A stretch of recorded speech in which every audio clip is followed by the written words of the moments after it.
Welcome to Global Business here on CGTN. I'm Vivienne Nunes. The headlines we're tracking this hour. Box office boom. China's film market continues to heat up. As of Friday, ticket sale takings during the summer vacation surpassed 9.3 billion yuan.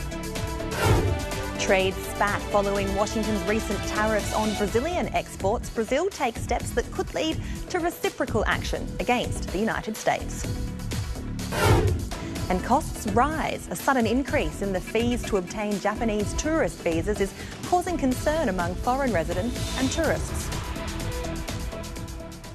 Let's take a quick look at the Chinese mainland markets now, where equities closed higher on Friday. The Shanghai Composite barely moved, while the Shenzhen Component edged up 0.45%. We'll have more details later in the program. But first, let's take a look at how regional markets performed and how Wall Street closed overnight.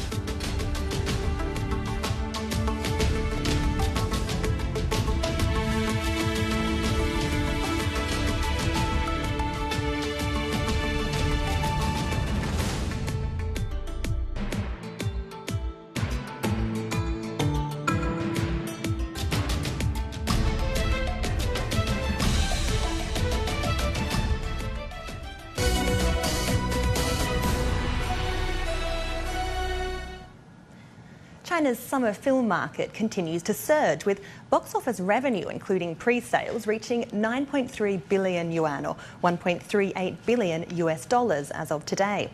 The country's cumulative 2026 box office has now exceeded 25 billion yuan, or $3.7 billion US dollars. Bolstered by several standout performances and a steady flow of upcoming releases, the summer film season is gathering ever greater momentum. Kung Fu Soccer has accumulated nearly 2.3 billion yuan, and All Wishes Come True has grossed more than 1.5 billion yuan. The newly released movie Once Upon a Time in the Middle East is the latest film sensation lighting up China's summer box office. Our Zheng Chunying has more.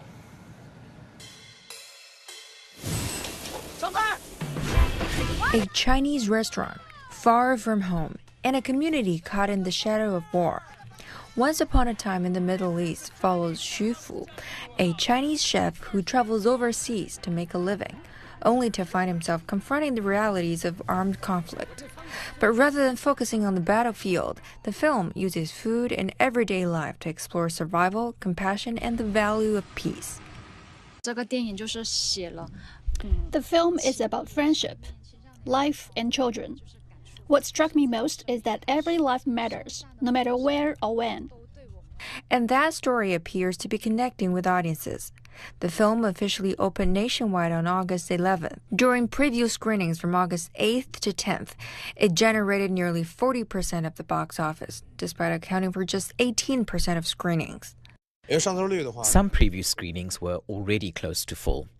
The turnout and box office performance were better than we expected, and that gives us confidence. The film's strong opening comes as China's summer movie season gathers pace, with domestic and international releases competing for audiences. Industry observers say competition remains intense in China's summer movie season, but strong word of mouth from preview screenings has continued to drive demand for Once Upon a Time in the Middle East. With its early box office momentum, the film could have staying power well beyond its opening weekend and emerge as one of the key domestic releases driving the second half of the summer season. Zheng Chunying, CGTN. Meanwhile, China's offline live performance market is also proving to be a hit. Data from the China Association of Performing Arts show box office revenue for commercial performances nationwide rose over 9.4% on a yearly basis in the first half of the year, with attendance nearing 100 million, a 5% year-on-year increase. The performance economy has become a vital consumption engine, with official reports indicating that every 1 yuan in direct box office revenue generates nearly 7 yuan in additional spending. Cities are also transforming urban street blocks and parks into performance venues, revitalising cultural and tourism assets. Well, for more on China's booming performing arts market, let me bring in Chen Jiahe, Chief Investment Officer at Novum RK Technologies. Thanks so much for making time to speak to us this afternoon. What are the flow-on effects of hosting large-scale concerts? How do other parts of local economies benefit? Hi, thank you for having me. The flow-on effects of hosting these kinds of large-scale concerts is very important for booming the local economy. Many parts of the local economy will benefit significantly when large concerts are being held. For example, hotel is the first part of the economy that will get benefit when there is a large concert holding. In Haikou City, for example, where I am living, many hotels nearby will receive full booking for 2 or 3 days. This will significantly increase the income of hotels. Meanwhile, when people are coming to visit a concert in a city, most of them would not only come to attend the concert and go. They will spend 2 or 3 days or even longer to travel around the places of interest around the city. For example, when people are coming to attend a concert in Haikou, cities surrounding Haikou such as Sanya and Wenchang will also get a lot of visitors. The situation also happens vice versa. When there is a concert holding in Sanya, the Haikou city will also get a lot of visitors. This will further boost the local consumption of restaurants, shopping malls, recreation centers, water sports, all sorts of things. All right, that's the performing arts market. Are there other areas that have seen successful growth in cultural tourism, and will they be sustainable in the long term? Yes, definitely. Currently, the service economy and the tourism industry are growing very rapidly in China. Therefore, we have seen a lot of growth in many other culture-related tourism sectors besides the performing arts market. For example, the tourism relating with the culture, especially the history, is growing very rapidly in China. China is a country that has thousands of years of history. We have special historical heritages in many different places. For example, Sanxingdui and Kwahuchao sites are having both the history of thousands of years. The oldest bowl still existing in China is now performing in Kwahuchao Museum, which was made about 8,000 years ago. So these historical heritages have significantly increased the tourism market. Meanwhile, the local culture is also a very attractive thing. Because China is such a large country, the culture in the south can be very interesting to people from the north and vice versa. And all of the Chinese culture is very attractive to global tourists. And don't forget about city walk. Currently, a lot of city walks are attracting people to discover the places of interest in many metropolises, such as Changsha, Nanjing, etc., are being posted by visitors on internet. And a lot of flow-on effects have also been brought up by this traveling. Well, you mentioned metropolises. What about this idea of cities now turning older streets and shopping districts into open-air performance spaces instead of using traditional big venues? How effective do you think this trend is when it comes to breathing new life into underutilised parts of cities? I think this is a very clever move compared with holding large concerts using big venues. Turning old streets and shopping districts into open-air performing spaces have a lot of advantages. For example, it will significantly reduce the pressure on traveling. Holding a huge event in a big venue would usually cause a lot of traffic jam. The moving of tens of thousands of travelers at the same time would also pose pressure to places like the airport, railroad station, etc.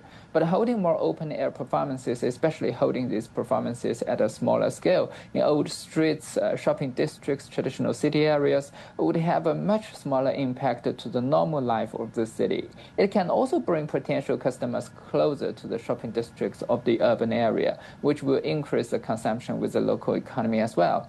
Instead, when holding big events, many people would go to only the places surrounding these big venues. So this is definitely a very clever move. It will do a lot to improve the local consumption.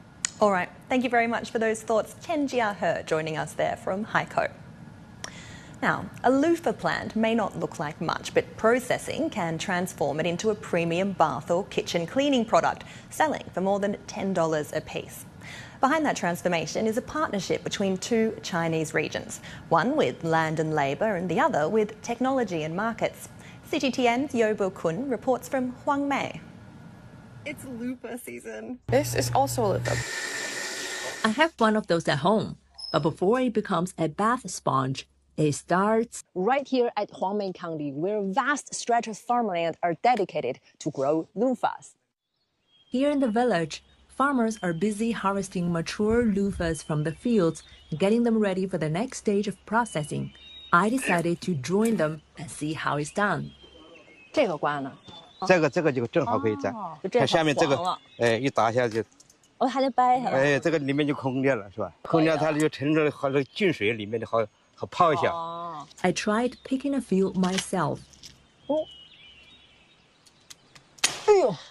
这个分量轻一点。He used to grow soybeans. Now, by growing loofahs, he earns around $400 a month. 比那黄豆可能是要费工一点，这个收入肯定要是效益一点。These loofahs aren't meant for the dinner table. They're grown for their natural fiber, which is used in making cleaning and bath product. Before becoming finished goods, they're soaked, peeled, and sun-dried.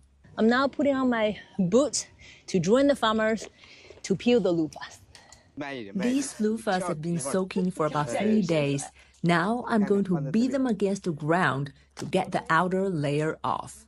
使劲发。哎，好。This is fun. 放在水里洗一下就可以。搓 You're gonna wash off the green thing on those loofahs. Okay. My work. This raw loofahs crop can sell about 20 yuan per kilo, or about $3 per kilo. But after they made it into kitchen and bath product, the prices can jump 5 times. In other words, it's no longer just an agricultural product. It's becoming a consumer good. So how does a simple loofah become a much more valuable product? It takes more than a farm. It takes technology, processing, and also access to global market. And that's where Ningbo comes in. While Huangmei has the land and labor, Ningbo on China's eastern coast has the know-how and the market. The two regions have been working together for 3 years. 我们就是希望呢，什么样模式呢？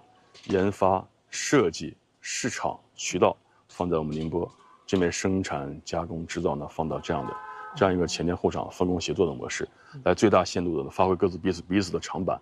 The project is led by Sheng, a Huangmei native who has been working in Ningbo for years. 我们这产品呢，主要出口到这个欧洲，到日韩。我们现在在黄梅这边，我们的基地总共有1300亩，在未来我们规划大概预计要做到5000亩。From a loofah in Huangmei fields to a product sold worldwide, it's more than a crop. It's a supply chain linking land, technology, and global market. Yu Bokun, CGTN, Huangmei, Hubei Province. You're watching Global Business. When we return, trade tensions following Washington's recent tariffs on Brazilian exports. Brazil takes steps that could lead to reciprocal action against the United States.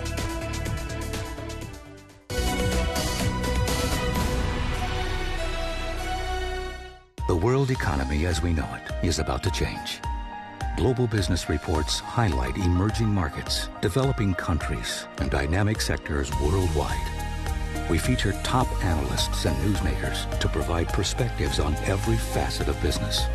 From an on-the-ground perspective, we provide you with balanced and objective assessments. Fast, sharp, and insightful. Global Business. Only on CGTN.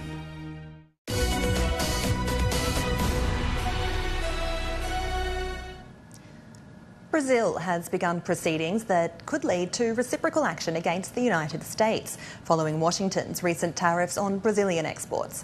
The US slapped a 25% tariff on some Brazilian products last month, citing unfair trade practices, and applied a 12.5% duty on goods from numerous countries, including Brazil, over claims of forced labour. Brazil's latest move involves requesting further diplomatic consultations with the US trade authorities. And US President Donald Trump has signed an order to impose ad valorem tariffs ranging from 10% to 100% on imported drones and their parts and components. A White House fact sheet says it's a move to address the national security threat posed by imports of drones and their components and aims to strengthen America's drone industry and supply chain. The tariff is set to take effect 21 days from August 13th. South Africa's already strained trade relationship with the United States has taken another hit. Despite months of negotiations, new tariffs from Washington on South African goods are here to stay. Sumitra Naidu has this report. In February, a US court overturned Trump's sweeping tariffs, but Washington has now imposed a new 12.5% tariff on a wide range of South African exports. The duties introduced under Section 301 of the U.S. Trade Act targets countries the Trump administration says have failed to prevent goods made with forced labor from entering their supply chains. Allegations Pretoria has strongly rejected. We believe that we've got the rules and the laws in place to prevent that activity, particularly as it relates to forced labor and importation of goods from forced labor. We maintain that, of course, the findings from the U.S. government is that we don't. South Africa lobbied its case in Washington, but the tariffs are here to stay, at least until the Department of Trade and Industry starts its process to address U.S. concerns. We've taken a decision as a result thereof to publish a gazette for public comment. The gazette is not necessarily a admission that we do in fact import goods from forced labor, but it is involving a public process where if there are findings that there are these kind of things happening, perhaps not in sight of the state at the moment, we'd be able to mitigate against it. Before Trump's Liberation Day tariffs, most South African goods entered the U.S. duty-free under AGOA, the African Growth and Opportunity Act. Automotive and aluminium products have since faced 25% import duties, but they are now exempt from the latest tariffs, along with several critical minerals and agricultural products. For oranges, nuts, and certain fruit juices, there's still no tariffs at the moment.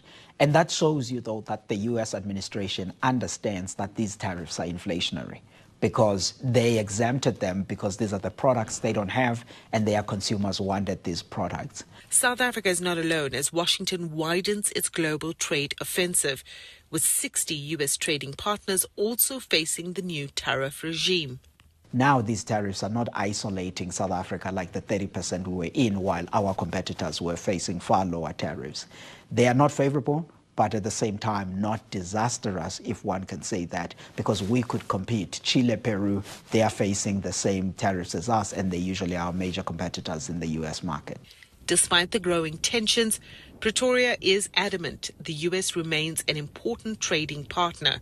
In the meantime, South Africa is accelerating efforts to diversify its export markets, with China emerging as a key partner after Beijing announced a zero-tariff policy for African countries. Sumitra Naidu, CGTN, Johannesburg. US inflation at the factory gates was unchanged in July. The market has taken it as another sign that inflation will start to ease. Karina Mitchell has more from New York. We saw in the monthly numbers for CPI in the previous session, which were in line with estimates.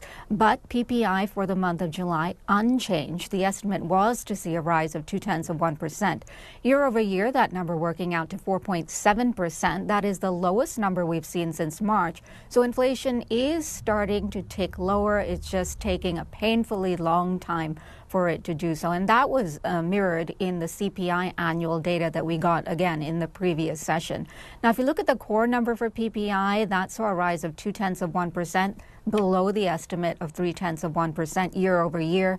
That number working out to 4.2%. We did see margins increase in certain sectors, including health and beauty, food and alcohol. And by contrast, we saw prices fall when it comes to freight and truck transportation as well. A major factor was that because of that was a final drop in demand energy prices. It was off by 3.1% for the month, and gas prices down by almost 6%. Of course, so much of that tied to that memorandum of understanding that was signed by the U.S. and Iran, all but fallen by the wayside now. And so much of this inflation story is tied to what happens in the Strait of Hormuz.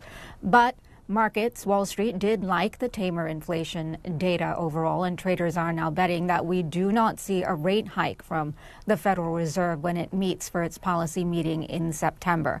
On the day, U.S. benchmarks finished higher. The S&P finishing at an all-time record high, up by 0.7%, and actually crossing the 7,800 mark for the first time ever during the trading session. Quick look ahead to Wall Street and what to expect on Friday. We will get another round of economic data, this time retail sales. So we'll see how consumers are dealing and handling their spending in the face of sticky inflation. We'll also get a first read of consumer sentiment for August as well. So a lot to look forward to. Karina Mitchell, CGTN, New York. Staying in the US, the July jobs report shows 8.6 million Americans, or 5.3% of the workforce, now hold more than one job. And the data show it's not just Gen Z side hustling on TikTok. CGTN's Junwei Sum has this report. Come with me to a day in the life working 2 full-time jobs in a different city. But it's still ridiculous how few... From TikTok to YouTube, social media is filled with young people narrating a life beyond the 9 to 5. But behind the hashtags, the picture is more complicated than it looks. According to US government data, the portion of workers holding multiple jobs has stayed above 5% of the workforce for 3 years running, the longest such streak since 2009. And holding multiple jobs isn't actually a young person's game. Data from 2025 shows the rate barely shifts across age groups. Money is a big motivation. Real wages barely moved the past year, while rent, groceries, and insurance have kept climbing. Before transitioning to a full-time role earlier this year, one DC worker was working 3 jobs at once. Gets more really exciting because you're like, oh, I'm earning more money. I'm like using my time really wisely. And so you don't really realize that you're stretched thin until you have these weeks where you're working a 50-hour work week. In the end, though, the breaking point wasn't the hours. It was the math itself. I realized I was actually spending way more money on convenience fees. So like Ubering to a job, getting takeout because I didn't have any time to cook dinner. So actually when I pulled back on one of my jobs, I ended up saving more money just on my day-to-day expenses because I had time to prep for the week, strategize on using the metro or the transit system, the bus. And so when I was able to do that, I actually saved a lot more money. Turns out the 4th job isn't always the answer. Sometimes it's the one you quit. Junwei Sum, CGTN, Washington. Still to come on Global Business. Costs rise. A sudden increase in fees to obtain Japanese tourist visas is causing concern among foreign residents and tourists. We'll have the details when we return.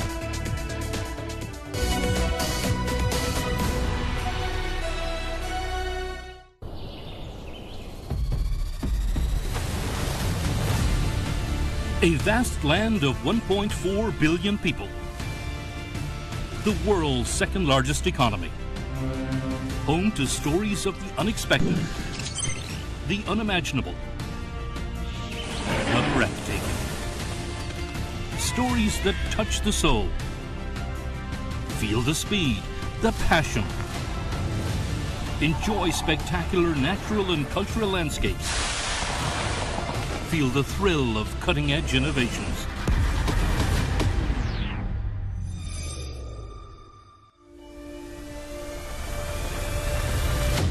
Discovering China. Global Biz. China Travel. We present to China never seen before. 24/7 at your fingertips.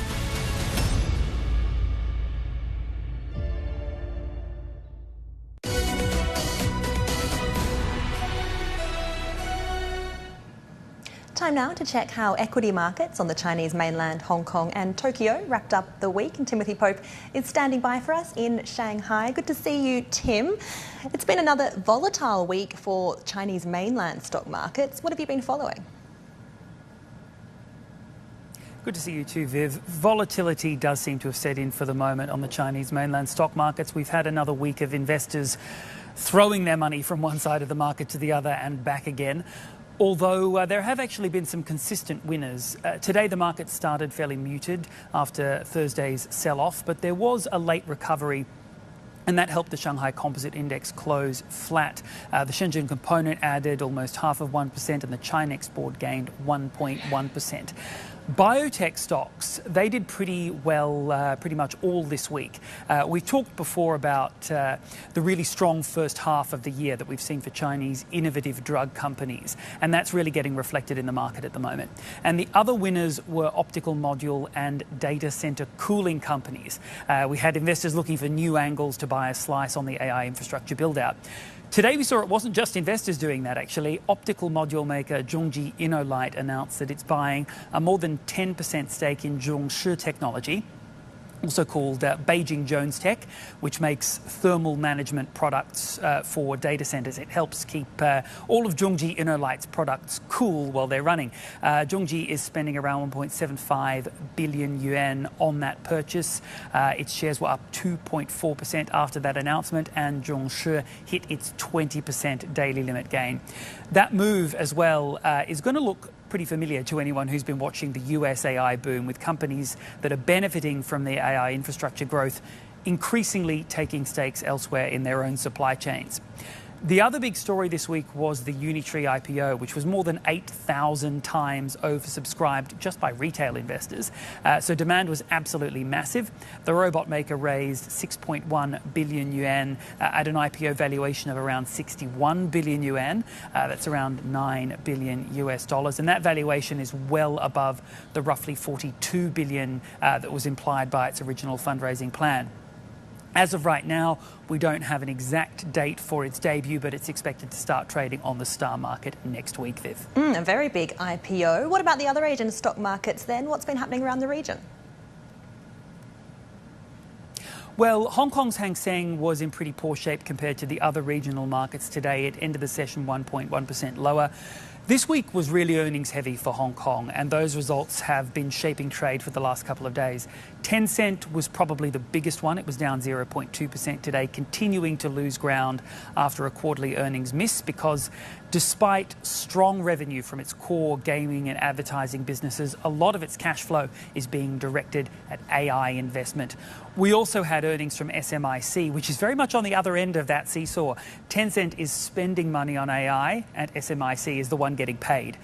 SMIC's second quarter numbers were very strong. Revenue was up 36% year on year, passing $3 billion for the first time.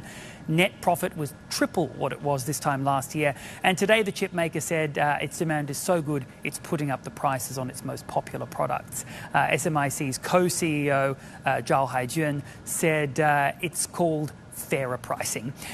Its stock was leading the Hang Seng today, up 4.8%. Over in Tokyo, the Nikkei 225 was up 0.6%. That was buoyed up by some hopes that the US Fed will hold interest rates steady at its next meeting. That comes after the latest producer price data to hit the markets overnight. That supported risk appetite a bit among Japanese investors, so we saw Nintendo, one of the top gainers, up almost 7%, Viv. Thank you very much. Tim Pope joining us there from Shanghai. The yen is heading for its biggest weekly drop in 3 months, having given back about half of the gains from recent official intervention. The currency fell about 1% this week to around 159.2 per dollar, hovering near the 160 level that markets see as a potential trigger for fresh official action. Support for the dollar from higher oil prices and Middle East tensions has been offset by softer US jobs and inflation reports, which reduced expectations for Federal Reserve rate hikes. Former top currency diplomat Mitsuhiro Furusawa said Japan may conduct more joint yen intervention at any time, while markets now see a 76% chance of a Bank of Japan rate hike in September. Economist Hitoshi Tsunetomo said structural issues, including overseas production shifts and chronic labour shortages, render intervention largely ineffective and leave the yen vulnerable to further declines. Because the yen's weakness is driven by structural factors, even if currency intervention is carried out, it is actually very difficult to truly reverse the exchange rate trend and sustain a yen appreciation. In this sense, some market participants even believe that once the authorities step in, it would instead present a buying opportunity for the dollar, so the yen remains hard to strengthen. So intervention is unlikely to change the yen's weakening trend. the market broadly still sees room for further depreciation. That is why, despite repeated signals from the Japanese government about possible intervention, the market has not shown a notable reaction. This is the current reality.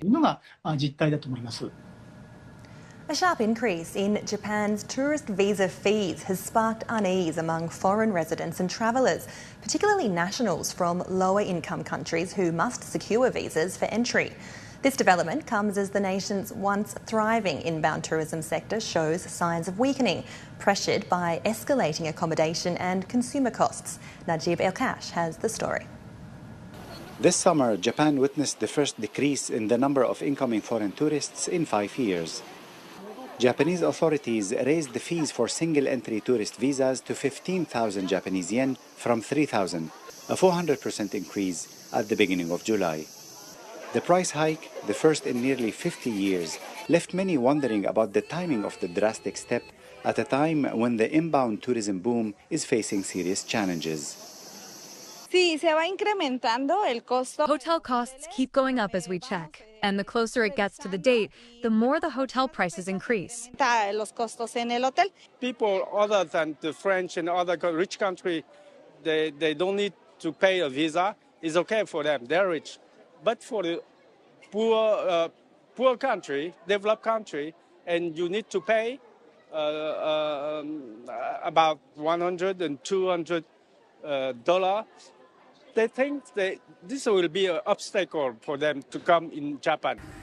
Japan received more than 42 million foreign visitors in 2025, an increase of more than 50% year-on-year. However, figures from this year cast shadows on the sustainability of growth in the sector. In June, the number of tourists decreased by 6.8% compared to the same month of last year. Actually, my family planned to visit to Japan, but I heard the visa for tourism is rising up 5 times more expensive. It's because of the government is not cited for foreigners, not very friendly for foreigners. Here in Japan, some are surprised at the government's decision to increase visa prices.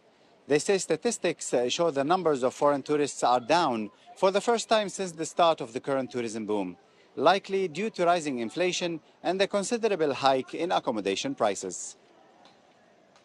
Tokyo's consumer price index rose by 1.9% in July compared to July of last year, which was mainly caused by higher energy and food costs. But the rise is much steeper in accommodation costs for foreign visitors, which in 2024 rose more than 50% year-on-year, according to recent surveys. Meanwhile, the government is proposing further increases in the costs of other types of residency permits, which would affect the lives of more than 4 million foreign residents in Japan.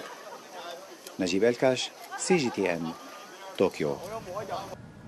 Well, for more discussions on this, let me bring in Du Jiayi, a research fellow at Shanghai University of International Business and Economics. Good afternoon and thanks for joining us today on Global Business. Will this increase in Japanese visa fees have much of an impact on its tourism industry, would you say? Yes, I think the effect works mainly at the tourist decision stage, particularly for short trips, long weekend, 3-day visit. And the departure tax is worth looking at separately because it applies to residents leaving the country as well, not just to inbound visitors.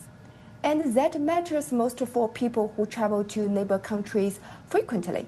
If you make several short trips a year, you are paying it every time. The stated purpose of the revenue is improving tourism infrastructure and developing regional tourism resources. It suggests that visitor growth has been running ahead of what existing facilities can comfortably handle. And that situation is not unique to Japan at all. Many popular destinations globally are dealing with the same gap right now. Arrivals recovered, while airports, transport, accommodation, and public facilities take years to expand.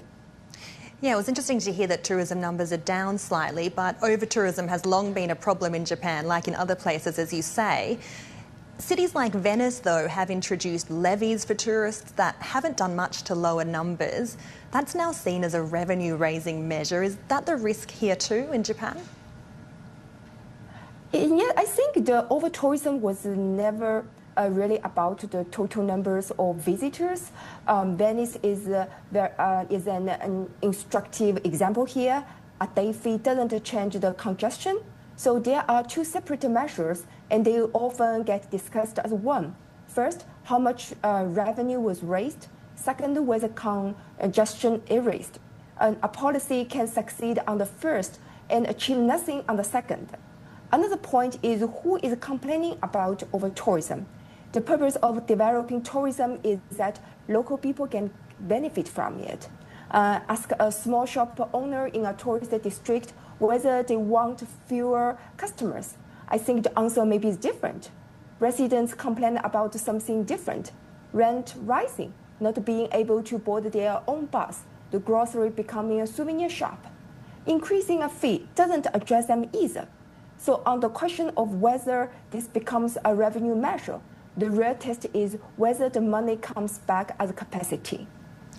Japan argues it hasn't raised visa fees since 1978, and this brings it in line with other countries like the US. But are there more effective ways to control tourist numbers that have worked in other parts of the world? Yes, definitely. I think the most effective single tool is the timed booking. In China, we can see the major sites now use real name advance booking. The second approach is about spreading people out rather than keeping them out. China is an useful example here. A high-speed rail has changed the travel patterns over the past years. Visitors are no longer concentrated in Beijing, Shanghai, and a few other major cities. They are going to much smaller places, county towns, mountain areas. The third point is where the money goes. Resident frustration is fundamentally about an imbalance. They carry the cost, the crowding, the rising rents, the crowded buses, where the revenue goes to hotel groups and commercial property. If local residents and small business are built into the plan, running the guest house, the restaurant, the workshops, the guiding, then the income stays. So I think the most effective approach is building the capacity to receive them and making sure that the local people really benefit from it. Thank you very much, Du Jiayi, joining us there. A potentially record strength Super El Nino is intensifying across the Pacific and is forecast to stretch from mid-2026 into early next year. In today's episode of Inside El Nino, we take a look at Brazil's cocoa harvest. The previous El Nino devastated cocoa harvests and farmers are preparing for the worst. Our correspondent, Paulo Cabral, reports from Bahia.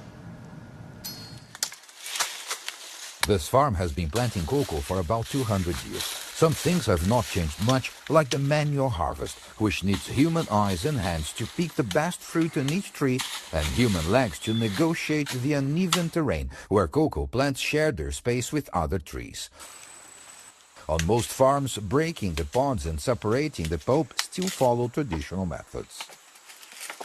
Cocoa here grows in the shade under what's left of the native Atlantic forest. It's a crop that likes steady rain and is very sensitive to drought, which is why a strong El Nino forming in the Pacific is closely watched in the region.